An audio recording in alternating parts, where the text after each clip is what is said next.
नमस्कार दोस्तों, कैसे हैं आप सब। तो स्टार्ट करते हैं आज की वीडियो। देखते हैं करंट अफेयर्स 23 जून के। तो दोस्तों, फर्स्ट आर्टिकल है पॉवर्टी के बारे में। इंपॉर्टेंट आर्टिकल है, समझिएगा पूरा आर्टिकल ठीक से। द वर्ल्ड बैंक की जो अभी लाइन है, मतलब कि जो पॉवर्टी डिफाइन होती है, वो कहते हैं कि जय $2 अगर एक दिन में कोई कमा रहा है इंसान, तो इससे अगर ऊपर है तो वो पॉवर्टी लाइन के ऊपर है, और इससे नीचे है तो ये पॉवर्टी लाइन के नीचे है। ठीक है, लेकिन जो है अगर हम बात करें, जो हम हमारी जो इंडिया कंट्री है, वो जो यूज़ करते पॉवर्टी के लिए लाइन, वो करती है जो रिकमेंड किया था सी रंगराजन कमेटी ने। ठीक है, तो अगर हम देखें तो according to C Rangarajan committee, जो एस्टिमेशन है वो होता है क्या, कि अगर जो है कोई व्यक्ति स्पेंड कर रहा है ₹47 अ डे इन सिटीज़ या ₹32 अ डे इन विलेजेस, तो वो पॉवर्टी लाइन के ऊपर हैं, और इससे कम तो जो है वो नीचे है। तो इसके अकॉर्डिंग टू 29.6% जो है परसेंट जो है वो अभी हमारे यहाँ गरीब हैं। ठीक, ये रिपोर्ट आई क्यों है, क्योंकि इसमें ये बताया गया है दोस्तों कि कोविड 19 पेंडेमिक के दौरान जो इंडिया ने एफर्ट किए हैं 1970 से, वो सब खराब होते दिखाई दे रहे हैं। क्योंकि इस साल 2020 के दौरान लगभग जो पॉवर्टी, मतलब जो पुअर लोग हैं, पॉवर्टी के नीचे जो लोग हैं, उनका जो रेशियो है बहुत ज़्यादा बढ़ गया।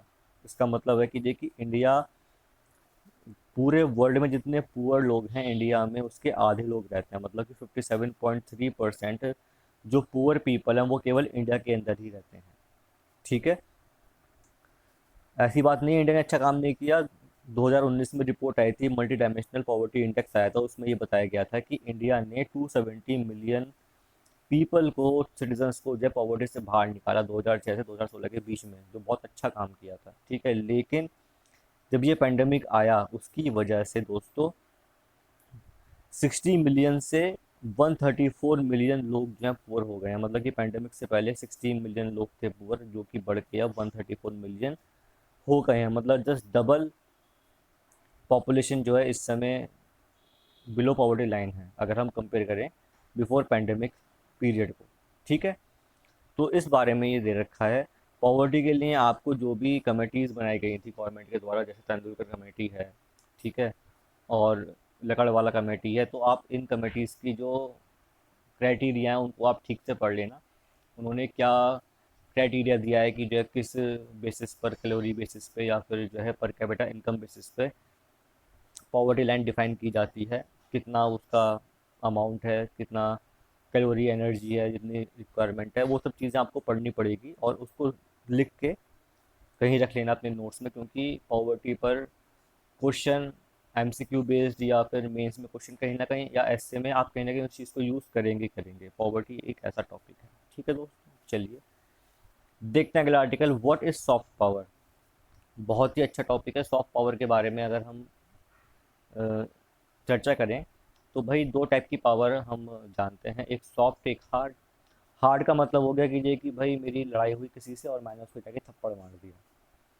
ठीक है, ये तो हो गया हार्ड पावर, मैंने दिखा दी। सॉफ्ट पावर की, कि मेरी लड़ाई किसी से हुई तो मैंने जो है उसको थप्पड़ नहीं मारा, लेकिन मैंने उसके पेरेंट्स से शिकायत करी, उसके फ्रेंड से उसके बारे में बताया, और उस पर दबाव बनाया, उसको गिल्टी फील कराया। ठीक है, कि हाँ भाई उसने गलती करी है, इसलिए मुझे उसको पनिश करना है। तो that is a soft power, कि डायरेक्टली किसी के ऊपर दबाव ना डाल के इनडायरेक्टली दबाव डालना। ठीक है, तो इस बारे में चर्चा की गई है कि आखिर इसमें कंपैरिजन है, एक्चुअली चाइना की सॉफ्ट पावर और इंडिया की सॉफ्ट पावर के बीच में कंपैरिजन किया है कि किसकी सॉफ्ट पावर इस समय स्ट्रांग है। ठीक है, तो पहले जान लेते हैं कि जो सॉफ्ट पावर का मतलब क्या होता है। सॉफ्ट पावर का मतलब होता है it consist of a foreign policy कैसी है किसी कंट्री की, कल्चरल पॉलिसी कैसी है, और पॉलिटिकल पॉलिसी कैसी है, कि जो पॉलिसीज़ मतलब कोई कंट्री यूज़ कर रही है फॉरेन, कल्चरल या पॉलिटिकल, उसका कितना इन्फ्लुएंस है दूसरी कंट्री के ऊपर। तो ये बताता है उस कंट्री की सॉफ्ट पावर। ठीक है, तो फॉरेन पॉलिसी जैसे कि ये, कोई कंट्री, माना इंडिया है, इंडिया का जो डीलिंग है या इंडिया का जो रिलेशन है रशिया के साथ, चाइना के साथ, पाकिस्तान के साथ या और नेबरिंग कंट्रीज के साथ, किस तरीके से डील कर रही है वो, जो सिचुएशंस अराइज होती हैं ट्रेड की या फिर कोई भी चीज़ है। ठीक है, तो किस तरीके से जो है वो डील करती है इस चीज़ को, किस तरीके से टैकल करती है इश्यूज़ को, that represent the foreign policy. इसके अलावा कल्चरल इन्फ्लुएंस ये हो सकता है कि जो है जैसे वही इंडिया है, इंडिया का पास्ट में किस तरीके से ट्रेड रिलेशन था डिफरेंट कंट्रीज़ के साथ, या किस तरीके से जो है लोगों का आदान प्रदान था कि यहाँ के लोग यूरोप गए होंगे या फिर जो है चाइना गए होंगे या फिर आपके साउथ ईस्ट एशिया गए होंगे या फिर मिडिल ईस्ट कंट्रीज़ में गए होंगे। तो वहाँ पर जाके उन्होंने किस तरीके से जो है अपना जो कल्चर है उसको प्रोपोगेट किया। ठीक है, उसका इन्फ्लुएंस आज भी है या नहीं है। जैसे हम देखते हैं कि साउथ ईस्ट एशिया के अंदर कंबोडिया है, वहाँ पे मंदिर है, अंगोर वट सबसे बड़ा टेम्पल कहलाता है। तो मतलब जो हमारे यहाँ के लोग थे वो वहाँ जाके रहे, उन्होंने मंदिर का निर्माण किया। सिमिलरली अफगानिस्तान में भी देखने को मिलते हैं हिंदू टेम्पल्स। ठीक है, सिमिलरली चाइना की जो कल्चर है उसका इन्फ्लुएंस हमारी कंट्री में देखने को मिलता है। बुद्धिज़्म है वो हमारे के देश में इवॉल्व हुआ, लेकिन जो प्रोपोगेट हुआ या फैला स्प्रेड हुआ वो पूरे वर्ल्ड में स्प्रेड हुआ अराउंड। ठीक है, तो इस टाइप से कल्चरल टाइप कितना स्ट्रॉन्ग है, क्या लिंकेजेस हैं, क्या लिंकेजेस वो आज भी काम आ सकते हैं किसी कंट्री पे दबाव बनाने के लिए या उससे अच्छे रिलेशन मजबूत करने के लिए, क्या वो आज भी काम आ सकते हैं? तो that is the cultural influence. अब आती है बात पॉलिटिकल इन्फ्लुएंस की। इसका मतलब ये होता है कि भाई फॉर एग्जांपल कि जो है कि मुझे जो है हथियार चाहिए। ठीक है, मुझे आर्म्स चाहिए। ठीक है, मिसाइल्स चाहिए या एयरक्राफ्ट चाहिए मुझे। तो मेरे पास बहुत सारी कंट्रीज हैं जो डेवलप कर रही हैं, लेकिन मुझे पता है कि जो है कि अगर मैं रशिया से एयरक्राफ्ट परचेज करता हूँ तो भाई मैं चाइना को काउंटर कर सकता हूँ। इसके अलावा एक सुपर पावर मेरे पास रहेगी एज अ फ्रेंड। इससे मैं यूएसए को भी मतलब जो है प्रेशर में ला सकता हूँ, या फिर अगर मैं यूएसए से करता हूँ हथियारों को, तो मैं पाकिस्तान पर दबाव बना सकता हूँ। तो इस चीज़ से मतलब ये that is a political influence कि आखिर हम किस कंट्री से कैसे रिलेशन बना रहे हैं जिससे कि और जो अदर कंट्रीज हैं उन पर इफेक्ट पड़े इस चीज़ हमारे डिसीजन का। That is a political influence. इसके अलावा जैसे अभी 370 आर्टिकल अब्रोगेट किया गया जम्मू कश्मीर से, तो इसके इम्प्लीकेशन क्या रहे पाकिस्तान के ऊपर, इसके इम्प्लीकेशन जो है क्या रहे चाइना के ऊपर। That is a political influence. या फिर जो है अभी सीएए आया।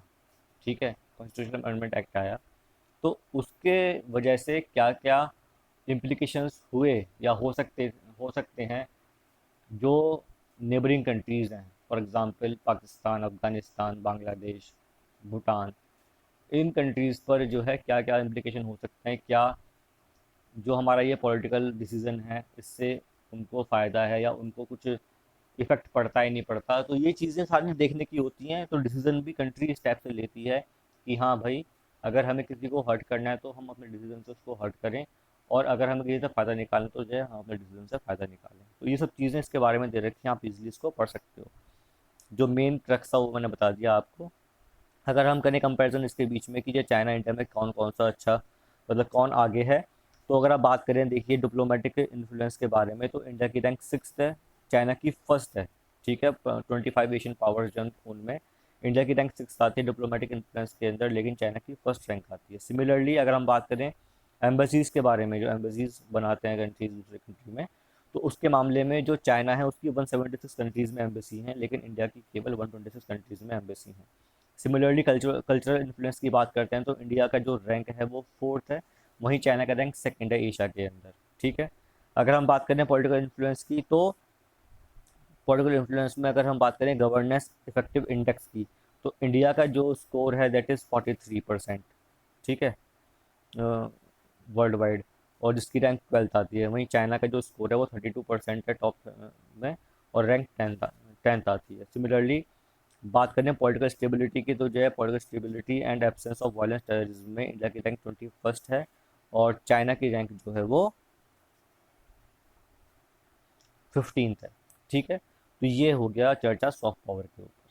चलिए अगला आर्टिकल देख लेते हैं सुप्रीम कोर्ट के बारे में। सुप्रीम को अभी क्या था कि एक डिसीजन था, आपने पढ़ा होगा अखबार में, कि जो सेंट्रल गवर्नमेंट ने ये बोला है कि हम जो है कोविड 19 में जिनकी डेथ हुई है उनको 4 लाख रुपए नहीं दे सकते। ठीक है, तो इस चीज़ इसके मतलब इस ये आया क्यों था, क्यों कहा गवर्नमेंट ने, क्योंकि एक पिटिशन फाइल हुई थी सुप्रीम कोर्ट के अंदर, उसका जवाब मांगा गया था, तो उन्होंने जवाब में ये दिया। तो सुप्रीम कोर्ट ने अभी कोई डिसीजन नहीं दिया है इसके पक्ष में, जो है सुप्रीम कोर्ट ने अभी जो है अपना डिसीजन जो है एक रिजर्व रख लिया है। तो अब जान लेते हैं आखिर ये जो कंपनसेशन होता है, जो ये 4 लाख देने की बात है, आखिर किस एक्ट के अंदर, किस नियम के तहत ये 4 लाख दिए जाने हैं या दिए जाते हैं, उस बारे में चर्चा करनी है। तो प्रोविज़न फॉर कंपनसेशन, ठीक है। तो लास्ट ईयर जो है कोविड-19 को जो है एज अ नोटिफाइड डिजास्टर माना गया अंडर डिजास्टर मैनेजमेंट एक्ट, ठीक है। तो डिजास्टर मैनेजमेंट एक्ट के अंदर सेक्शन 12(3) है, जो ये कहता है कि नेशनल अथॉरिटी जो है गाइडलाइंस बना सकती है आखिर जो पर्सन किसी डिजास्टर से अफेक्टेड हैं उन्हें किस तरीके से रिलीफ दी जाए। मतलब उन अगर वो अपनी लाइफ को लॉस करते हैं, उनकी मृत्यु हो जाती है, तो उनको फाइनेंशियल असिस्टेंस कैसे देनी है, या फिर अगर उनका घर या कुछ चीज़ ख़राब हो जाती है, उनका जॉब चली जाती है, तो किस तरीके से उनको तो असिस्टेंस देनी है। तो ये सेक्शन 12(3) में डिफाइन है। इसके अलावा सेंटर जो है टाइम टू टाइम अमाउंट जो दी जाती है ड्यूरिंग डिजास्टर जो अफेक्ट होता है पर्सन, तो वो भी अमाउंट रिवाइज करती है सेंटर टाइम टू टाइम। जो अभी लेटेस्ट अमाउंट की बात की जा रही है, तो उसमें जो है 8 अप्रैल 2015 में डिजास्टर मैनेजमेंट डिवीजन जो है होम मिनिस्ट्री का, तो आपको ये ध्यान रखना है जो डिजास्टर मैनेजमेंट एक्ट है वो किसका है, होम मिनिस्ट्री का है, ठीक है। डिजास्टर मैनेजमेंट डिवीजन जो है वो किसके अंदर आता है, होम मिनिस्ट्री के अंदर आता है। तो उन्होंने सभी स्टेट को ये लिखा था कि भाई जो है जो असिस्टेंस दी जा रही है, एक्चुअली क्या है कि ये असिस्टेंस भी जो है स्टेट के द्वारा दी जाती है, सेंटर उसमें हेल्प करती है, ठीक है। लेकिन ये रिस्पॉन्सिबिलिटी स्टेट की होती है कि जो है कोई भी डिजास्टर अगर आते है किसी स्टेट के अंदर, तो स्टेट कंपनसेट करे। और वही बात फंस रही है कि जो है चार अगर ये कोविड-19 की हेल्प 4 लाख दी जाती है हर पर्सन को, तो जो सेंटर है उसका ये कहना है कि अगर हम 4 लाख, अगर स्टेट 4 लाख देगी हर पर्सन को, तो जो SDRF मतलब जो स्टेट डिजास्टर रिलीफ फंड है, उसमें जो पैसा है वो खत्म हो जाएगा, इतना पैसा उस फंड के अंदर है नहीं। तो अगर कोई कैलेमिटी आती है तो जो है उससे लड़ने के लिए पैसा रहेगा ही नहीं।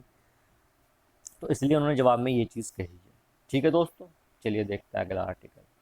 अगला आर्टिकल है क्रिप्टो करेंसी के बारे में। भाई ये जो टॉपिक है, क्रिप्टो करेंसी हो गया, बिटकॉइन हो गया, ब्लॉकचेन हो गया, ये तो ऐसे टॉपिक हो गए हैं भाई कि हफ्ते में एक बार आना ही आना है। तो आप समझ सकते हो कितने इंपॉर्टेंस है इसकी।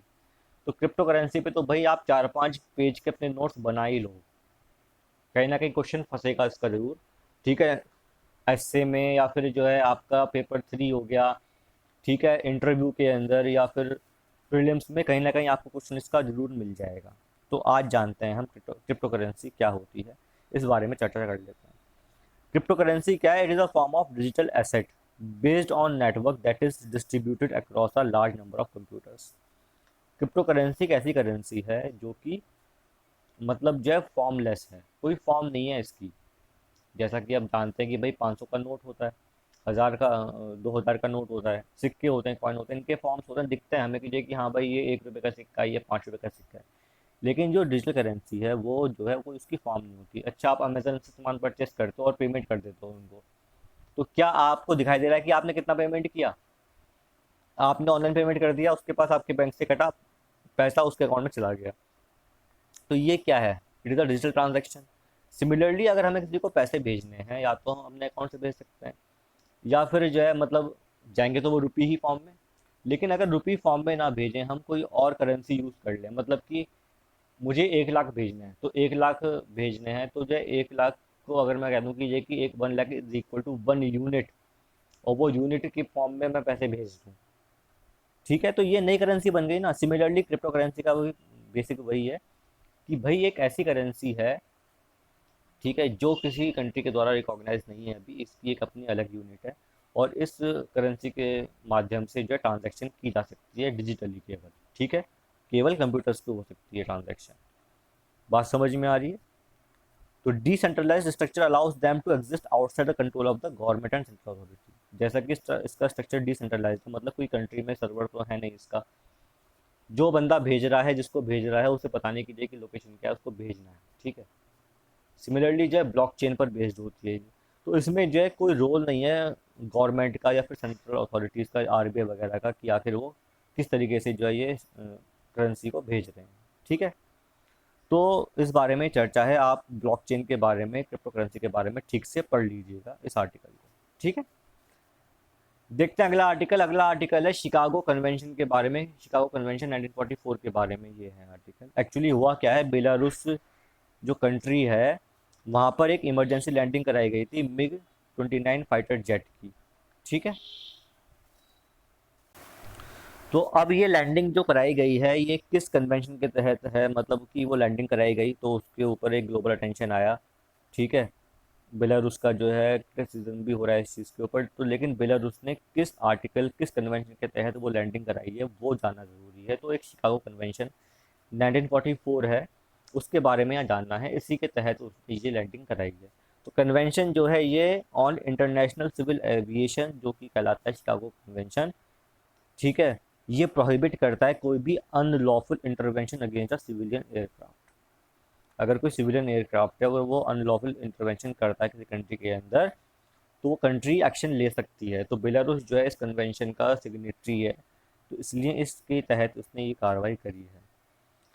इसी कन्वेंशन में आर्टिकल 9 है, वो परमिट करता है कि जो सोवरेन स्टेट है, कोई भी स्टेट है, मतलब जो संप्रभु है, इंडिपेंडेंट स्टेट है, उसके पास राइट है कि वो रिस्ट्रिक्शन इम्पोज कर सकता है दूसरी फ्लैट पर कि वो मतलब जो है उस कंट्री से होकर जाए या नहीं जाए, किस एरिया से होकर जाना है किससे नहीं जाना, ये राइट है सोवरेन स्टेट के पास। ठीक है, this includes enforce landing at a designated airport in its territory.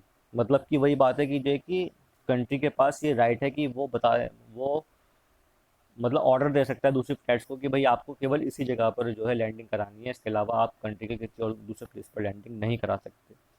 तो ये सब चीज़ें क्यों होती हैं? For the security of public, और कंट्री की सिक्योरिटी के लिए ये चीज़ें की जाती हैं। ठीक है, तो ये कन्वेंशन इस चीज़ के लिए। अब आती है बात श्याम सुंदर जियानी, जो कि राजस्थान के एक क्लाइमेट एक्टिविस्ट हैं।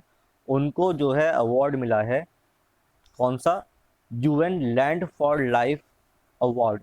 क्यों? फॉर फैमिलियल फॉरेस्ट्री के लिए। तो अब जान लेते हैं कि जो ये फैमिलियल फॉरेस्ट्री होती क्या है। अगर मैं अपने यहाँ पेड़ पौधे उगा रहा हूँ और उनको मैं अपने परिवार का हिस्सा मान लेता हूँ, उनका ख्याल ऐसे रखता हूँ जैसे मेरे बच्चे हों या मेरे बड़े हों या मेरे बुजुर्ग हों, इस टाइप से मैं उनकी केयर करता हूँ, तो मतलब कि that is a familial forestry. Familial forestry means transferring the care of trees and environment in the family so that a tree becomes a part of the family's consciousness। ठीक है, तो ये काम किया था श्याम सुंदर जियानी ने, इसी वजह से उनको ये अवार्ड दिया जा रहा है। ये अवार्ड जो है लॉन्च हुआ था यूएनसीसीडी कॉप 10 में। ठीक है, 2011 के अंदर। और समझ लीजिए ये वर्ल्ड का हाईएस्ट रिवॉर्ड है against regarding land conservation and restoration, जो करते हैं उनके लिए हाईएस्ट अवार्ड है ये। ठीक है, तो यूएनसीसीडी हर 2 साल में जो है ये अवार्ड देती है एक बार। इस बार जो थीम है that is healthy land and healthy lives, ये थीम है इस बार की। अगला आर्टिकल है जीएम रबर के बारे में। कल हमने बात करी थी कॉटन के बारे में, बीटी कॉटन के बारे में। आज जीएम रबर के बारे में बात करते हैं।